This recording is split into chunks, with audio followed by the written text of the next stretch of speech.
Well, ladies and gentlemen, welcome back to Boss Economics World, the only place where we cut through the economic jargon, government spin, and central bank fairy tales to tell you what's really going on with your money, your jobs, and your future. Buckle up, because today we're diving headfirst into the latest economic circus act, courtesy of the US Federal Reserve, the Trump administration, and a global economy that's starting to look like a clown car on fire. And oh boy, do we have a lot to unpack: record high inflation, tariffs that are more chaotic than a Black Friday sale, and a Fed that's playing steady as she goes while the ship is taking on water. Let's get into it. Alright, folks, let's start with the big headline that's got Wall Street buzzing and Main Street scratching their heads. San Francisco Fed President Mary Daly, yes, the same Mary Daly who loves counting cranes like they're Pokemon cards, came out on Thursday, May 29, 2025, to tell us that the Fed might cut interest rates twice this year, just like they projected back in March.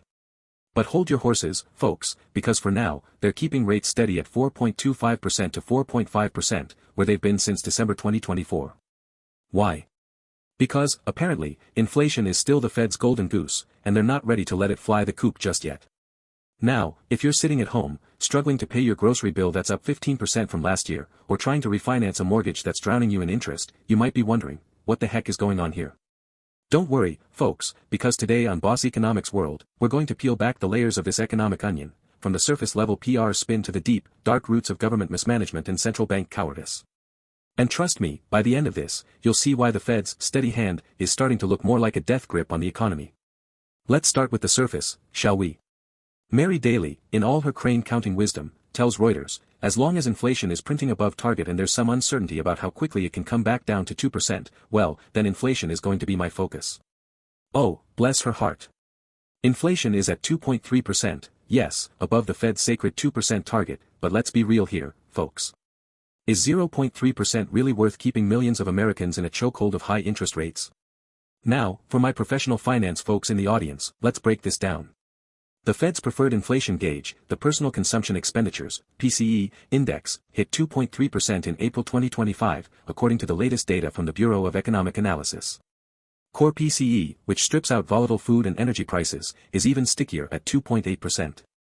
So, yes, inflation is above target, but here's the kicker: it's been trending downward for months. Just look at the numbers. Headline PCE inflation was 2.7% in January 2025, 2.5% in March, and now 2.3% in April. That's progress, folks. But apparently, it's not good enough for the Fed, who seem to think that unless inflation hits exactly 2%, not 2.1%, not 2.3%, but exactly 2%, we all need to suffer under restrictive monetary policy. And let's not forget, folks, the labor market is still humming along. Unemployment is at 4.2%, which Daly herself calls solid. But here's the dirty little secret: the Fed is terrified of a wage price spiral. They're worried that if workers start demanding higher wages to keep up with inflation, businesses will raise prices even more, and we'll be back to the 1970s stagflation nightmare. But here's the thing: where's the evidence? According to the latest employment cost index from the Bureau of Labor Statistics, wage growth has slowed to 3.9% year-over-year in Q1 2025, down from 4.5% in Q3 2024. So, tell me, Fed, where's the fire? But wait, folks, it gets worse. Let's dig a little deeper into the mess that's keeping the Fed, and businesses, on edge. Enter stage right, Donald Trump and his tariff tantrum.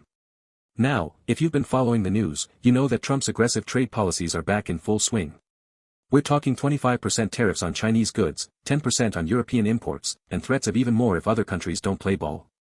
And just this week, on May 28, 2025, a U.S. trade court ruled to block many of these tariffs, only for an appeals court to reverse that decision the very next day. Talk about whiplash, folks. Now, for my finance pros out there, let's talk numbers. According to a 2025 report from the National Bureau of Economic Research, Trump's tariffs are estimated to increase the cost of imported goods by 12% on average, pushing up consumer prices by an additional 0.4% annually. That might not sound like much, but when you're already dealing with 2.3% inflation, every little bit hurts. And here's the real kicker: these tariffs are putting upward pressure on unemployment. The Fed itself estimates that Trump's trade policies could push unemployment up by 0.5% over the next year, threatening that the solid labor market Daly keeps bragging about. But here's where the government mismanagement comes in, folks. Instead of working to stabilize global trade and bring down inflation, the Trump administration is doubling down on protectionism. And who's paying the price? You are. Just look at the data. according to the U.S. Chamber of Commerce, American consumers and businesses have already shelled out $150 billion in additional costs due to tariffs since 2018. And now, with the latest round of trade wars, the Peterson Institute for International Economics predicts that U.S. GDP growth could slow by 0.8% in 2026, all thanks to this economic genius in the White House. Bravo, government, bravo. Now, let's get to the root of the problem, folks, because this is where Boss Economics World shines, calling out the systemic failures that are driving this economic dumpster fire. The Fed's obsession with inflation and Trump's tariff tantrum are just symptoms of a much bigger disease: government mismanagement and central bank cowardice. First, let's talk about the government. For years, folks, the U.S. government has been spending money like a teenager with a stolen credit card. According to the Congressional Budget Office, the federal deficit hit $1.9 trillion in fiscal year 2024, and it's projected to balloon to $2.2 trillion in 2025. That's 8% of GDP, folks, higher than any time since World War II, except for the COVID-19 years. And what do we have to show for it? Crumbling infrastructure, a healthcare system that's a global embarrassment, and tax cuts for billionaires that do nothing for the average Joe. Now, here's where the Fed comes in. Instead of calling out this fiscal insanity, the Fed is complicit. They've kept interest rates too low for too long, fueling asset bubbles, like the housing market, where median home prices have soared to $450,000 in 2025, up 20% from 2023, according to the National Association of Realtors. And now, when inflation is finally cooling and the economy is slowing, they're too scared to act. Mary Daly herself admits that the economy is slowing but not cratering, yet she's still clutching her pearls over a measly 0.3% above target inflation.